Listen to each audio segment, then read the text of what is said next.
y seguimos adentrándonos en este maravilloso mundo de 100 años de soledad. Damos inicio al capítulo número 8, La Coma. Sentada en el mecedor de mimbre, con la labor interrumpida en el regazo, Amaranta contemplaba a Aureliano José, con el mentón embadurnado de espuma, afilando la navaja barbera en la penca para afeitarse por primera vez. Se sangró las espinillas, se cortó el labio superior tratando de modelarse un bigote de pelusas rubias, y después de todo quedó igual que antes. Pero el laborioso proceso le dejó a Amaranta la impresión de que en aquel instante había empezado a envejecer.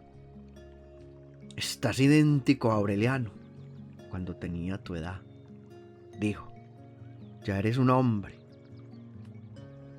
Lo era desde hacía mucho tiempo, desde el día ya lejano en que Amaranta creyó que aún era un niño y siguió desnudándose en el baño delante de él, como lo había hecho siempre, como se acostumbró a hacerlo desde que Pilar Ternera se lo entregó para que acabara de criarlo. La primera vez que él la vio, lo único que le llamó la atención fue la profunda depresión entre los senos. Era entonces tan inocente que preguntó qué le había pasado, y Amaranta fingió excavarse el pecho con la punta de los dedos y contestó: «Me sacaron tajadas y tajadas y tajadas». Tiempo después, cuando ella se restableció del suicidio de Pietro Crespi y volvió a bañarse con Aureliano José, este ya no se fijó en la depresión, sino que experimentó un estremecimiento desconocido ante la visión de los senos espléndidos de pezones morados.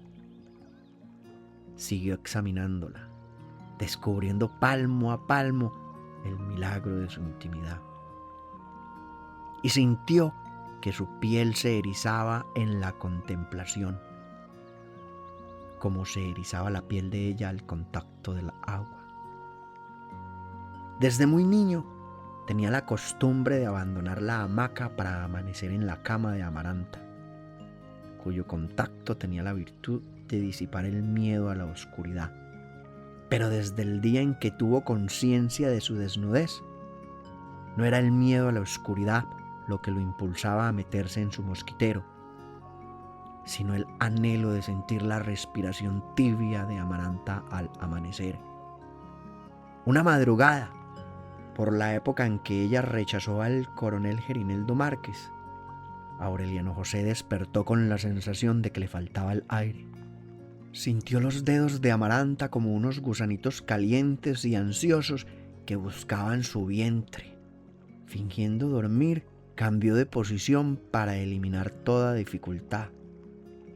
Y entonces sintió la mano sin la venda negra, buceando como un molusco ciego entre las algas de su ansiedad. Aunque aparentaron ignorar lo que ambos sabían y lo que cada uno sabía que el otro sabía, desde aquella noche quedaron mancornados por una complicidad inviolable. Aureliano José no podía conciliar el sueño mientras no escuchaba el vals de las 12 en el reloj de la sala, y la madura doncella, cuya piel empezaba a entristecer, no tenía un instante de sosiego mientras no sentía deslizarse en el mosquitero aquel sonámbulo que ella había criado, sin pensar que sería un paliativo para su soledad. Entonces no solo durmieron juntos, desnudos, intercambiando caricias agotadoras, sino que se perseguían por los rincones de la casa y se encerraban en los dormitorios a cualquier hora, en un permanente estado de exaltación sin alivio. Estuvieron a punto de ser sorprendidos por Úrsula, una tarde en que entró al granero cuando ellos empezaban a besarse.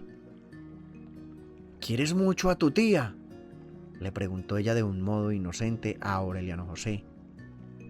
Él contestó que sí. «Haces bien», concluyó Úrsula, y acabó de medir la harina para el pan y regresó a la cocina. Aquel episodio sacó a Amaranta del delirio.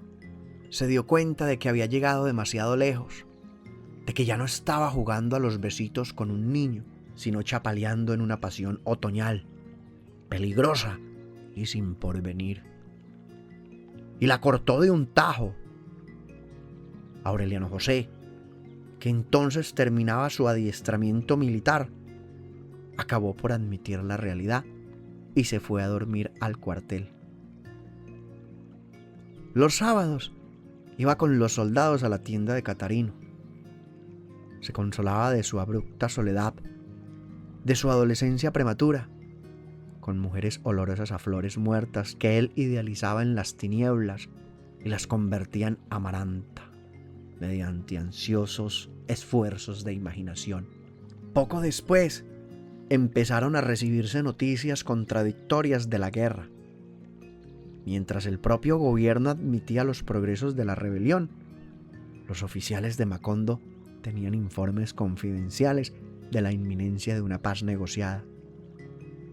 A principios de abril, un emisario especial se identificó ante el coronel Gerineldo Márquez.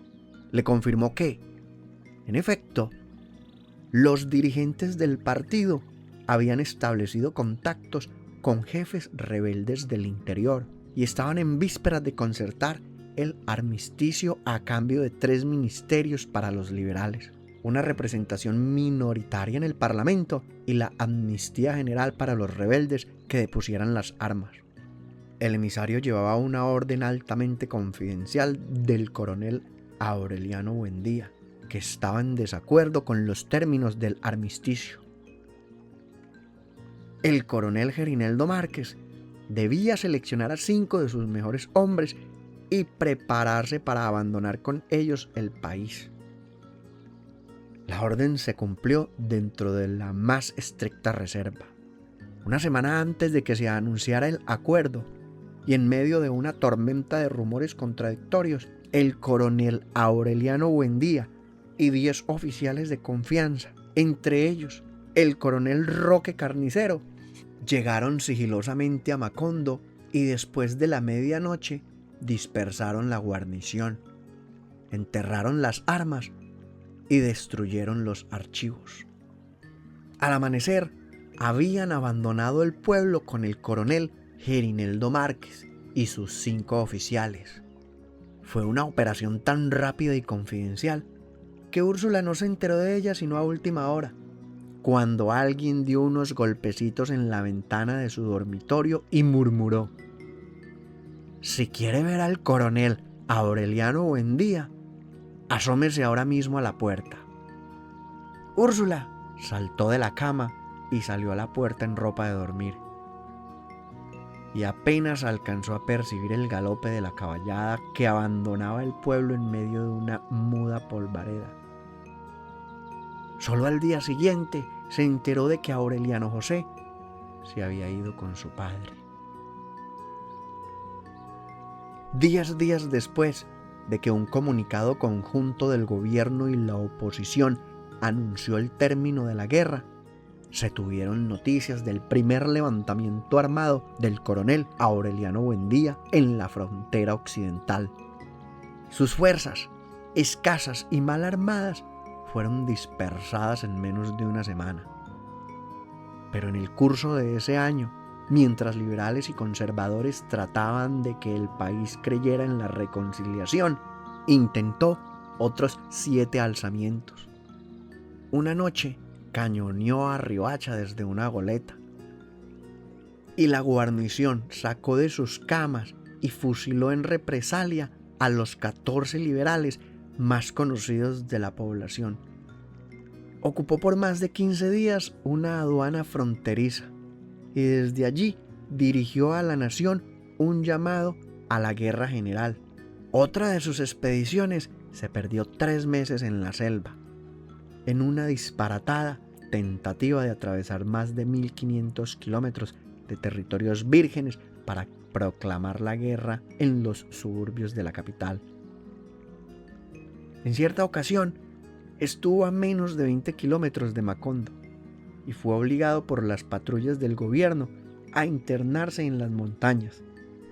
muy cerca de la región encantada donde su padre encontró muchos años antes el fósil de un galeón español. Por esa época murió Visitación. Se dio el gusto de morirse de muerte natural, después de haber renunciado a un trono por temor al insomnio. Y su última voluntad fue que desenterraran debajo de su cama el sueldo ahorrado en más de 20 años y se lo mandaran al coronel Aureliano Buendía para que siguiera la guerra. Pero Úrsula no se tomó el trabajo de sacar ese dinero, porque en aquellos días se rumoreaba que el coronel Aureliano Buendía había sido muerto en un desembarco cerca de la capital provincial. El anuncio oficial, el cuarto en menos de 2 años, fue tenido por cierto durante casi 6 meses, pues nada volvió a saberse de él. De pronto, cuando ya Úrsula y Amaranta habían superpuesto un nuevo luto a los anteriores, llegó una noticia insólita. El coronel Aureliano Buendía estaba vivo, pero aparentemente había desistido de hostigar al gobierno de su país y se había sumado al federalismo triunfante en otras repúblicas del Caribe. Apareció con nombres distintos cada vez más lejos de su tierra. Después había de saberse que la idea que entonces lo animaba era la unificación de las fuerzas federalistas de la América Central para barrer con los regímenes conservadores desde Alaska hasta la Patagonia. La primera noticia directa que Úrsula recibió de él, varios años después de haberse ido, fue una carta arrugada y borrosa que le llegó de mano en mano desde Santiago de Cuba. «Lo hemos perdido para siempre», exclamó Úrsula al leerla. «Por ese camino pasará la Navidad en el fin del mundo». La persona a quien se lo dijo, que fue la primera a quien mostró la carta, era el general conservador José Raquel Moncada, alcalde de Macondo desde que terminó la guerra. «Este Aureliano», comentó el general Moncada, «lástima que no sea conservador». Lo admiraba de veras, como muchos civiles conservadores. José Raquel Moncada había hecho la guerra en defensa de su partido y había alcanzado el título de general en el campo de batalla, aunque carecía de vocación militar. Al contrario, también como muchos de sus copartidarios, era antimilitarista. Consideraba a la gente de armas como holgazanes sin principios, intrigantes y ambiciosos, expertos en enfrentar a los civiles para medrar en el desorden. Inteligente, simpático, sanguíneo, hombre de buen comer y fanático de las peleas de gallos. Había sido en cierto momento el adversario más temible del coronel Aureliano Buendía.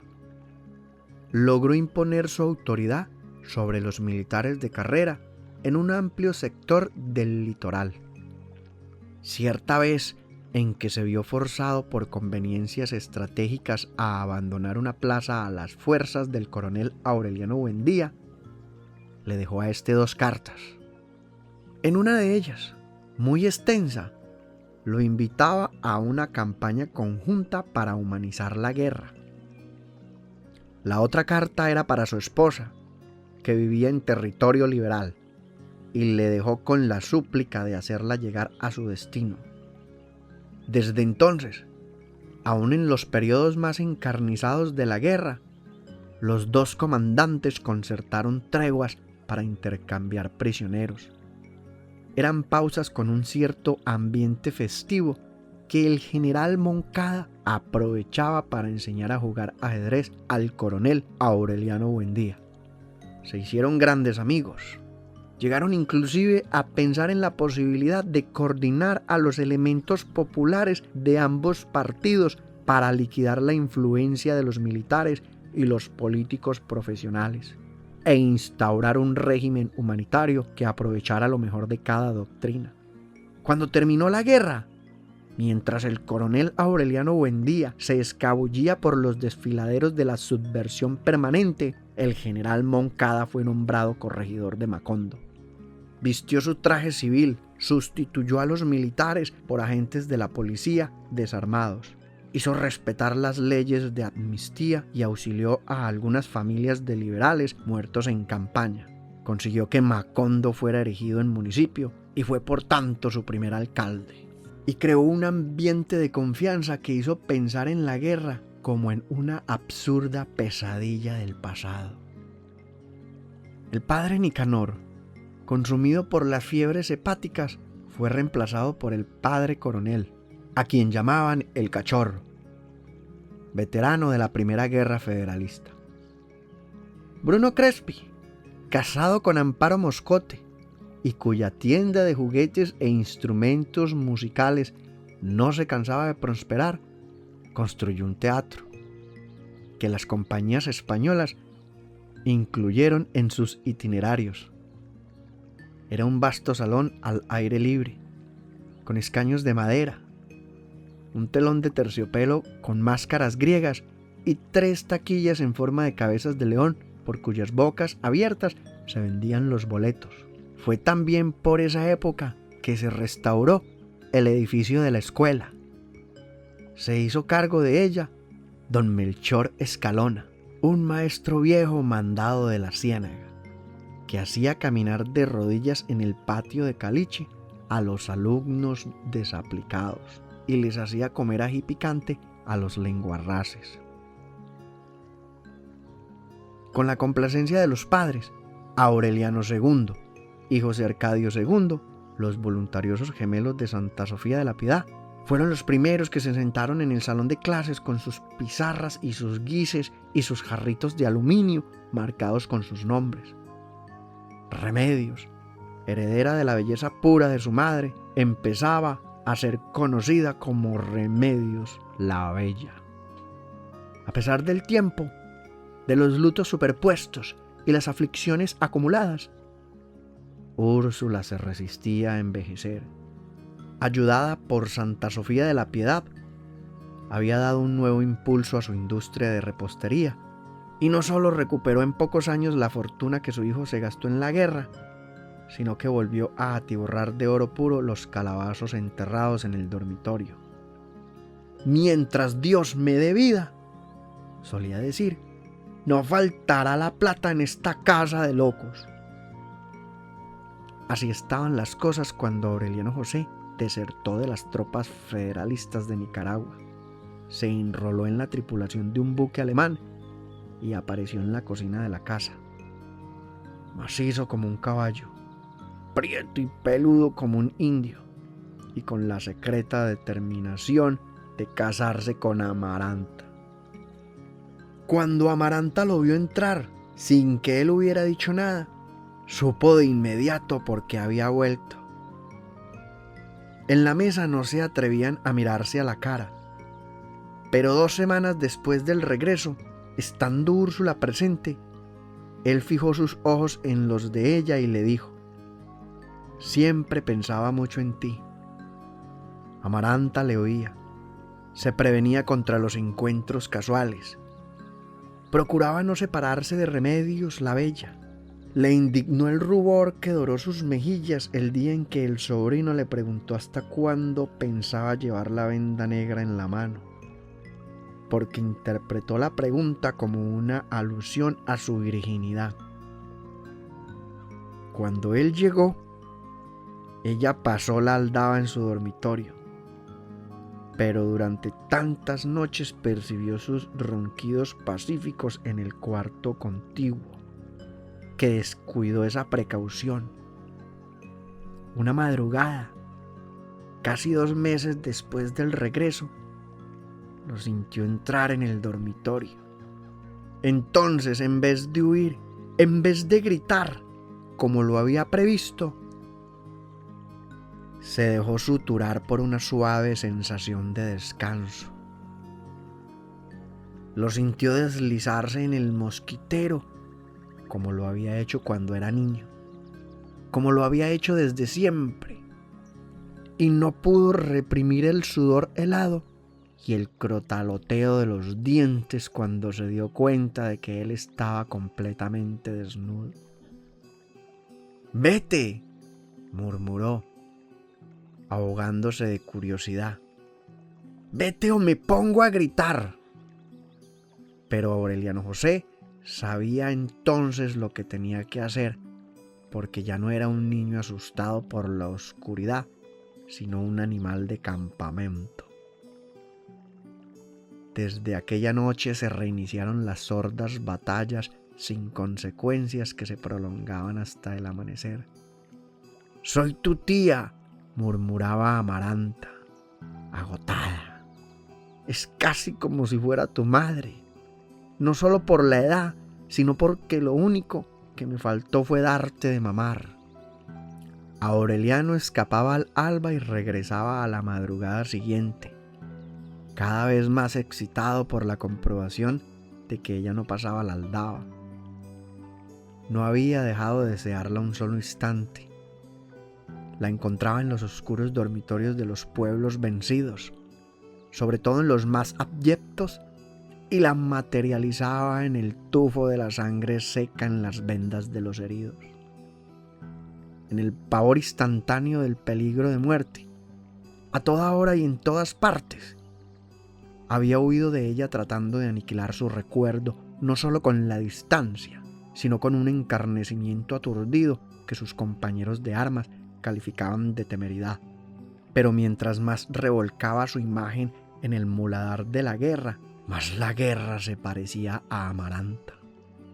Así padeció el exilio, buscando la manera de matarla con su propia muerte, hasta que le oyó contar a alguien el viejo cuento del hombre que se casó con una tía que además era su prima y cuyo hijo terminó siendo abuelo de sí mismo. «¿Es que uno se puede casar con una tía?», preguntó él, asombrado. «No solo se puede», le contestó un soldado, «sino que estamos haciendo esta guerra contra los curas para que uno se pueda casar con su propia madre». 15 días después desertó. Encontró a Amaranta más ajada que en el recuerdo, más melancólica y pudibunda, y ya doblando en realidad el último cabo de la madurez, pero más febril que nunca en las tinieblas del dormitorio y más desafiante que nunca en la agresividad de su resistencia. «Eres un bruto», le decía Amaranta, acosada por sus perros de presa. «No es cierto que se le pueda hacer esto a una pobre tía, como no sea con dispensa especial del Papa». Aureliano José prometía ir a Roma, prometía recorrer a Europa de rodillas y besar las sandalias del sumo pontífice solo para que ella bajara sus puentes levadizos. «No es solo eso», rebatía Amaranta. «Es que nacen los hijos con cola de puerco». Aureliano José era sordo a todo argumento. «Aunque nazcan armadillos», suplicaba. Una madrugada, vencido por el dolor insoportable de la virilidad reprimida, fue a la tienda de Catarino. Encontró una mujer de senos flácidos, cariñosa y barata, que le apaciguó el vientre por algún tiempo. Trató de aplicarle a Amaranta el tratamiento del desprecio. La veía en el corredor, cosiendo en una máquina de manivela que había aprendido a manejar con habilidad admirable, y ni siquiera le dirigía la palabra. Amaranta se sintió liberada de un lastre y ella misma no comprendió por qué volvió a pensar entonces en el coronel Gerineldo Márquez. ¿Por qué evocaba con tanta nostalgia las tardes de damas chinas? ¿Y por qué llegó inclusive a desearlo como hombre de dormitorio? Aureliano José no se imaginaba cuánto terreno había perdido. La noche en que no pudo resistir más la farsa de la indiferencia y volvió al cuarto de Amaranta, ella lo rechazó con una determinación inflexible, inequívoca, y echó para siempre la aldaba del dormitorio. Pocos meses después del regreso de Aureliano José, se presentó en la casa una mujer exuberante, perfumada de jazmines, con un niño de unos 5 años. Afirmó que era hijo del coronel Aureliano Buendía y lo llevaba para que Úrsula lo bautizara. Nadie puso en duda el origen de aquel niño sin nombre. Era igual al coronel por los tiempos en que lo llevaron a conocer el hielo. La mujer contó que había nacido con los ojos abiertos mirando a la gente con criterio de persona mayor y que le asustaba su manera de fijar la mirada en las cosas sin parpadear. «Es idéntico», dijo Úrsula. «Lo único que falta es que haga rodar las sillas con solo mirarlas». Lo bautizaron con el nombre de Aureliano y con el apellido de su madre, porque la ley no le permitía llevar el apellido del padre mientras éste no lo reconociera. El general Moncada sirvió de padrino, aunque Amaranta insistió en que se lo dejaran para acabar de criarlo. La madre se opuso. Úrsula ignoraba entonces la costumbre de mandar doncellas a los dormitorios de los guerreros, como se les soltaban gallinas a los gallos finos, pero en el curso de ese año se enteró. 9 hijos más del coronel Aureliano Buendía fueron llevados a la casa para ser bautizados. El mayor, un extraño moreno de ojos verdes que nada tenía que ver con la familia paterna.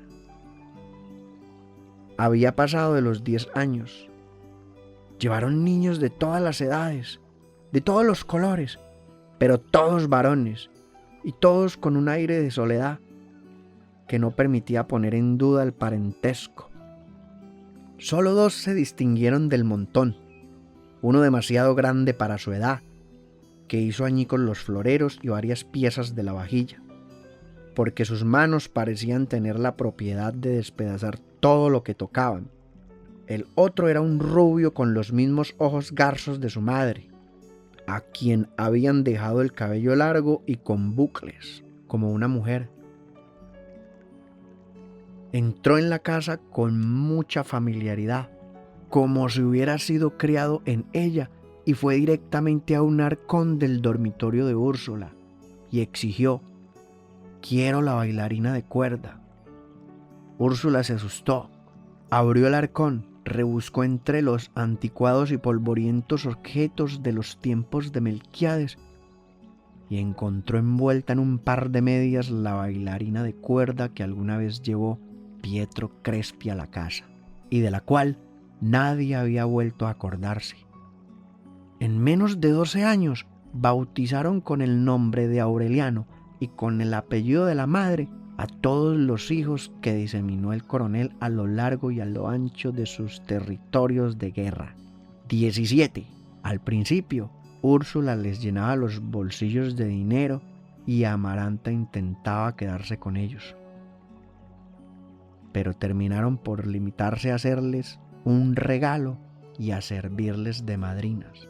«Cumplimos con bautizarlos», decía Úrsula, anotando en una libreta el nombre y la dirección de las madres y el lugar y fecha de nacimiento de los niños. «Aureliano ha de llevar bien sus cuentas, así que será él quien tome las determinaciones cuando regrese». En el curso de un almuerzo, comentando con el general Moncada aquella desconcertante proliferación, expresó el deseo de que el coronel Aureliano Buendía volviera alguna vez para reunir a todos sus hijos en la casa. «No se preocupe, comadre», dijo enigmáticamente el general Moncada. «Vendrá más pronto de lo que usted se imagina». Lo que el general Moncada sabía y que no quiso revelar en el almuerzo era que el coronel Aureliano Buendía estaba ya en camino para ponerse al frente de la rebelión más prolongada, radical y sangrienta de cuantas se habían intentado hasta entonces. La situación volvió a ser tan tensa como en los meses que precedieron a la Primera Guerra. Las riñas de gallos, animadas por el propio alcalde, fueron suspendidas. El capitán Aquiles Ricardo, comandante de la guarnición, asumió en la práctica el poder municipal. Los liberales lo señalaron como un provocador. «Algo tremendo va a ocurrir», le decía Úrsula a Aureliano José. No salgas a la calle después de las 6 de la tarde. Eran súplicas inútiles. Aureliano José, al igual que Arcadio en otra época, había dejado de pertenecerle. Era como si el regreso a la casa, la posibilidad de existir sin molestarse por las urgencias cotidianas, hubieran despertado en él la vocación concupiscente y decidiosa de su tío José Arcadio. Su pasión por Amaranta se extinguió sin dejar cicatrices. Andaba un poco al garete, jugando billar, sobrellevando su soledad con mujeres ocasionales, saqueando los resquicios donde Úrsula olvidaba el dinero traspuesto. Terminó por no volver a la casa sino para cambiarse de ropa. Todos son iguales, se lamentaba Úrsula. Al principio se crían muy bien, son obedientes y formales y parecen incapaces de matar una mosca. Y apenas les sale la barba, se tiran a la perdición. Al contrario de Arcadio, que nunca conoció su verdadero origen. Él se enteró de que era hijo de Pilar Ternera, quien le había colgado una hamaca para que hiciera la siesta en su casa. Eran más que madre e hijo, cómplices en la soledad. Pilar Ternera había perdido el rastro de toda esperanza. Su risa había adquirido tonalidades de órgano. Sus senos habían sucumbido al tedio de las caricias eventuales. Su vientre y sus muslos habían sido víctimas de su irrevocable destino de mujer repartida. Pero su corazón envejecía sin amargura, gorda, lenguarrás, con ínfulas de matrona en desgracia. Renunció a la ilusión estéril de las barajas y encontró un remanso de consolación en los amores ajenos. En la casa donde Aureliano José dormía la siesta, las muchachas del vecindario recibían a sus amantes casuales. «¿Me prestas el cuarto, Pilar?», le decían simplemente cuando ya estaban dentro. «Por supuesto», decía Pilar, y si alguien estaba presente le explicaba: «Soy feliz sabiendo que la gente es feliz en la cama». Nunca cobraba el servicio, nunca negaba el favor, como no se lo negó a los incontables hombres que la buscaron hasta en el crepúsculo de su madurez, sin proporcionarle dinero ni amor, y solo algunas veces placer. Sus 5 hijas, herederas de una semilla ardiente, se perdieron por los vericuetos de la vida desde la adolescencia. De los 2 varones que alcanzó a criar, uno murió peleando en las huestes del coronel Aureliano Buendía y otro fue herido y capturado a los 14 años, cuando intentaba robarse un huacal de gallinas en un pueblo de la Ciénaga. En cierto modo, Aureliano José fue el hombre alto y moreno que durante medio siglo le anunció el rey de copas, y que, como todos los enviados de las barajas, llegó a su corazón cuando ya estaba marcado por el signo de la muerte. Ella lo vio en los naipes. «No salgas esta noche», le dijo. «Quédate a dormir aquí, que Carmelita Montiel se ha cansado de rogarme que la meta en tu cuarto». Aureliano José no captó el profundo sentido de súplica que tenía aquella oferta. «Dile que me espere a la medianoche», dijo. Se fue al teatro, donde una compañía española anunciaba El puñal del zorro, que en realidad era la obra de Zorrilla con el nombre cambiado por orden del capitán Aquiles Ricardo, porque los liberales les llamaban godos a los conservadores. Solo en el momento de entregar el boleto en la puerta, Aureliano José se dio cuenta de que el capitán Aquiles Ricardo, con 2 soldados armados de fusiles, estaban cateando a la concurrencia. «Cuidado, capitán», le advirtió Aureliano José. «Todavía no ha nacido el hombre que me ponga las manos encima». El capitán intentó catearlo por la fuerza, y Aureliano José, que andaba desarmado, se echó a correr. Los soldados desobedecieron la orden de disparar. «Es un buen día», explicó uno de ellos. Ciego de furia, el capitán le arrebató entonces el fusil, se abrió en el centro de la calle y apuntó. «¡Cabrones!», alcanzó a gritar. «Ojalá fuera el coronel Aureliano Buendía». Carmelita Montiel, una virgen de 20 años, acababa de bañarse con agua de azahares y estaba regando hojas de romero en la cama de Pilar Ternera, cuando sonó el disparo. Aureliano José estaba destinado a conocer con ella la felicidad que le negó Amaranta, a tener 7 hijos y a morirse de viejo en sus brazos. Pero la bala de fusil que le entró por la espalda y le despedazó el pecho estaba dirigida por una mala interpretación de las barajas. El capitán, Aquiles Ricardo, que era en realidad quien estaba destinado a morir esa noche, murió en efecto 4 horas antes que Aureliano José. Apenas sonó el disparo, fue derribado por 2 balazos simultáneos, cuyo origen no se estableció nunca, y un grito multitudinario estremeció la noche. ¡Viva el Partido Liberal! ¡Viva el coronel Aureliano Buendía! A las 12, cuando Aureliano José acabó de desangrarse y Carmelita Montiel encontró en blanco los naipes de su porvenir, más de 400 hombres habían desfilado frente al teatro y habían descargado sus revólveres contra el cadáver abandonado del capitán Aquiles Ricardo. Se necesitó una patrulla para poner en una carretilla el cuerpo apelmazado de plomo, que se desbarataba como un pan ensopado. Contrariado por las impertinencias del ejército regular, el coronel José Raquel Moncada movilizó sus influencias políticas, volvió a vestir el uniforme y asumió la jefatura civil y militar de Macondo. No esperaba, sin embargo, que su actitud conciliadora pudiera impedir lo inevitable. Las noticias de septiembre fueron contradictorias. Mientras el gobierno anunciaba que mantenía el control en todo el país, los liberales recibían informes secretos de levantamientos armados en el interior. El régimen no admitió el estado de guerra mientras no se proclamó en un bando que se le había seguido consejo de guerra en ausencia al coronel Aureliano Buendía y había sido condenado a muerte.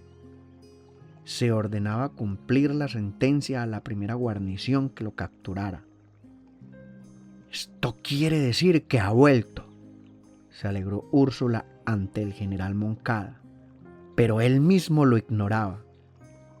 En realidad, el coronel Aureliano Buendía estaba en el país desde hacía más de un mes, precedido de rumores contradictorios, supuesto al mismo tiempo en los lugares más apartados.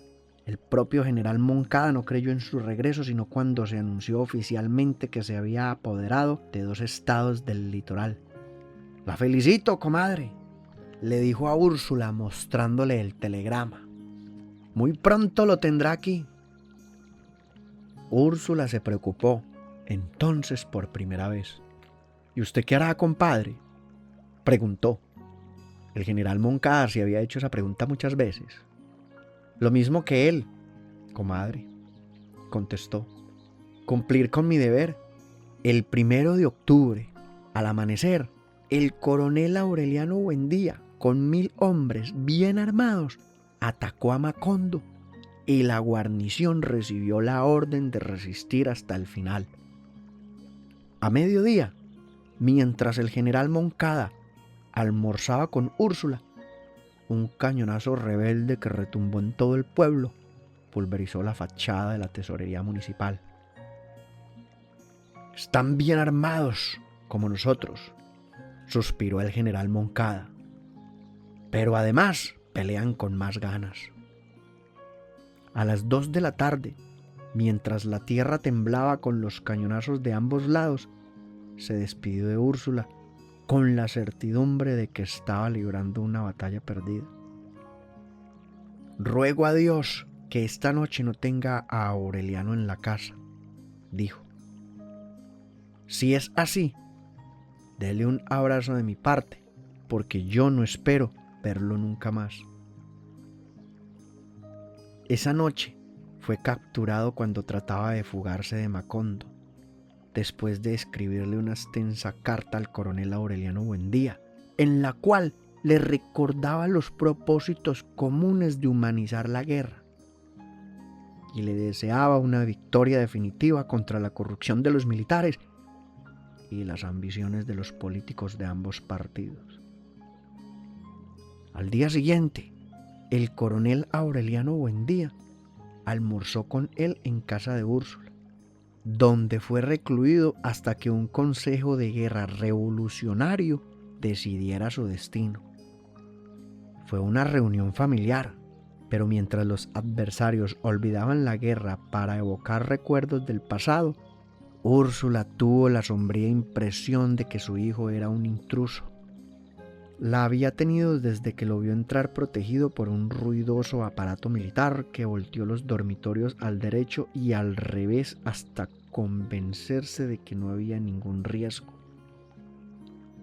El coronel Aureliano Buendía no solo lo aceptó, sino que impartió órdenes de una severidad terminante y no permitió que nadie se le acercara a menos de 3 metros, ni siquiera Úrsula, mientras los miembros de su escolta no terminaran de establecer las guardias alrededor de la casa. Vestía un uniforme de drill ordinario, sin insignias de ninguna clase, y unas botas altas con espuelas embadurnadas de barro y sangre seca. Llevaba al cinto una escuadra con la funda desabrochada, y la mano siempre apoyada en la culata revelaba la misma tensión vigilante y resuelta de la mirada. Su cabeza, ahora con entradas profundas, parecía horneada a fuego lento. Su rostro, cuarteado por la sal del Caribe, había adquirido una dureza metálica. Estaba preservado contra la vejez inminente por una vitalidad que tenía algo que ver con la frialdad de las entrañas. Era más alto que cuando se fue, más pálido y óseo, y manifestaba los primeros síntomas de resistencia a la nostalgia. «Dios mío», se dijo Úrsula, alarmada. «Ahora parece un hombre capaz de todo». Lo era. El rebozo azteca que le llevó a Amaranta, las evocaciones que hizo en el almuerzo, las divertidas anécdotas que contó, eran simples rescoldos de su humor de otra época. No bien se cumplió la orden de enterrar a los muertos en la fosa común, asignó al coronel Roque Carnicero la misión de apresurar los juicios de guerra, y él se empeñó en la agotadora tarea de imponer las reformas radicales que no dejaran piedra sobre piedra en la revenida estructura del régimen conservador. «Tenemos que anticiparnos a los políticos del partido», decía a sus asesores. «Cuando abran los ojos a la realidad, se encontrarán con los hechos consumados». Fue entonces cuando decidió revisar los títulos de propiedad de la tierra, hasta 100 años atrás, y descubrió las tropelías legalizadas de su hermano José Arcadio. Anuló los registros de una plumada. En un último gesto de cortesía, desatendió sus asuntos por 1 hora y visitó a Rebeca para ponerla al corriente de su determinación. En la penumbra de la casa, la viuda solitaria que en un tiempo fue la confidente de sus amores reprimidos y cuya obstinación le salvó la vida, era un espectro del pasado. Cerrada de negro hasta los puños, con el corazón convertido en cenizas. Apenas sí tenía noticias de la guerra. El coronel Aureliano Buendía tuvo la impresión de que la fosforescencia de sus huesos traspasaba la piel y que ella se movía a través de una atmósfera de fuegos fatuos. En un aire estancado donde aún se percibía un recóndito olor a pólvora. Empezó por aconsejarle que moderara el rigor de su luto, que ventilara la casa, que le perdonara al mundo la muerte de José Arcadio. Pero ya Rebeca estaba a salvo de toda vanidad, después de buscar inútilmente en el sabor de la tierra, en las cartas perfumadas de Pietro Crespi, en la cama tempestuosa de su marido, había encontrado la paz en aquella casa donde los recuerdos se materializaron por la fuerza de la evocación implacable y se paseaban como seres humanos por los cuartos clausurados, estirada en su mecedor de mimbre, mirando al coronel Aureliano Buendía como si fuera él quien pareciera un espectro del pasado. Rebeca ni siquiera se conmovió con la noticia de que las tierras usurpadas por José Arcadio serían restituidas a sus dueños legítimos. Se hará lo que tú dispongas, Aureliano, suspiró. Siempre creí, y lo confirmo ahora, que eres un descastado. La revisión de los títulos de propiedad se consumó al mismo tiempo que los juicios sumarios, presididos por el coronel Gerineldo Márquez, y que concluyeron con el fusilamiento de toda la oficialidad del ejército regular prisionera de los revolucionarios. El último consejo de guerra fue el del general José Raquel Moncada.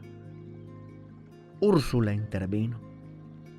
Es el mejor gobernante que hemos tenido en Macondo, le dijo al coronel Aureliano Buendía. Ni siquiera tengo nada que decirte de su buen corazón, del afecto que nos tiene, porque tú lo conoces mejor que nadie. El coronel Aureliano Buendía fijó en ella una mirada de reprobación. No puedo arrogarme la facultad de administrar justicia, replicó. Si usted tiene algo que decir, dígalo ante el Consejo de Guerra. Úrsula no solo lo hizo, sino que llevó a declarar a todas las madres de los oficiales revolucionarios que vivían en Macondo, una por una, las viejas fundadoras del pueblo, varias de las cuales habían participado en la temeraria travesía de la sierra. Exaltaron las virtudes del general Moncada. Úrsula fue la última en el desfile. Su dignidad luctuosa, el peso de su nombre, la convincente vehemencia de su declaración hicieron vacilar por un momento el equilibrio de la justicia. Ustedes han tomado muy en serio este juego espantoso y han hecho bien, porque están cumpliendo con su deber, dijo a los miembros del tribunal. Pero no olviden que mientras Dios nos dé vida, nosotras seguiremos siendo madres, y por muy revolucionarios que sean, tenemos derecho de bajarles los pantalones y darles una cueriza a la primera falta de respeto. El jurado se retiró a deliberar cuando todavía resonaban estas palabras en el ámbito de la escuela convertida en cuartel. A la medianoche, el general José Raquel Moncada fue sentenciado a muerte. El coronel Aureliano Buendía, a pesar de las violentas recriminaciones de Úrsula, se negó a conmutarle la pena. Poco antes del amanecer, visitó al sentenciado en el cuarto del cepo. Recuerda, compadre, le dijo, que no te fusilo yo, te fusila la revolución. El general Moncada ni siquiera se levantó del catre al verlo entrar. Vete a la mierda, compadre, replicó. Hasta ese momento, desde su regreso, el coronel Aureliano Buendía no se había concedido la oportunidad de verlo con el corazón. Se asombró de cuánto había envejecido, del temblor de sus manos, de la conformidad un poco rutinaria con que esperaba la muerte, y entonces experimentó un hondo desprecio por sí mismo que confundió con un principio de misericordia. Sabes mejor que yo, dijo, que todo consejo de guerra es una farsa y que en verdad tienes que pagar los crímenes de otros, porque esta vez vamos a ganar la guerra a cualquier precio. Tú, en mi lugar, ¿no hubieras hecho lo mismo? El general Moncada se incorporó para limpiar los gruesos anteojos de carey con el faldón de la camisa. Probablemente, dijo, pero lo que me preocupa no es que me fusiles, porque al fin y al cabo Para la gente como nosotros, esto es la muerte natural. Puso los lentes en la cama y se quitó el reloj de Leontina. Lo que me preocupa, agregó, es que de tanto odiar a los militares, de tanto combatirlos, de tanto pensar en ellos, has terminado por ser igual a ellos. Y no hay un ideal en la vida que merezca tanta abyección. Se quitó el anillo matrimonial y la medalla de la Virgen de los Remedios y los puso junto con los lentes y el reloj. A este paso, concluyó, no solo serás el dictador más despótico y sanguinario de nuestra historia, sino que fusilarás a mi comadre Úrsula tratando de apaciguar tu conciencia. El coronel Aureliano Buendía permaneció impasible. El general Moncada le entregó entonces los lentes, la medalla, el reloj y el anillo y cambió de tono. Pero no te hice venir para regañarte, dijo. Quería suplicarte el favor de mandarle estas cosas a mi mujer. El coronel Aureliano Buendía se las guardó en los bolsillos. ¿Sigue en Manaure? Sigue en Manaure, confirmó el general Moncada, en la misma casa detrás de la iglesia donde mandaste aquella carta. Lo haré con mucho gusto, José Raquel, dijo el coronel Aureliano Buendía. Cuando salió al aire azul de neblina, el rostro se le humedeció como en otro amanecer del pasado, y solo entonces comprendió por qué había dispuesto que la sentencia se cumpliera en el patio y no en el muro del cementerio. El pelotón, formado frente a la puerta, le rindió honores de jefe de Estado. «Ya pueden traerlo», ordenó. Y con estas últimas palabras del coronel Aureliano Buendía, los invitamos para que no se pierdan el próximo capítulo de la obra sublime 100 años de soledad de Gabriel García Márquez. La Coma, Barcelona, España, 2025.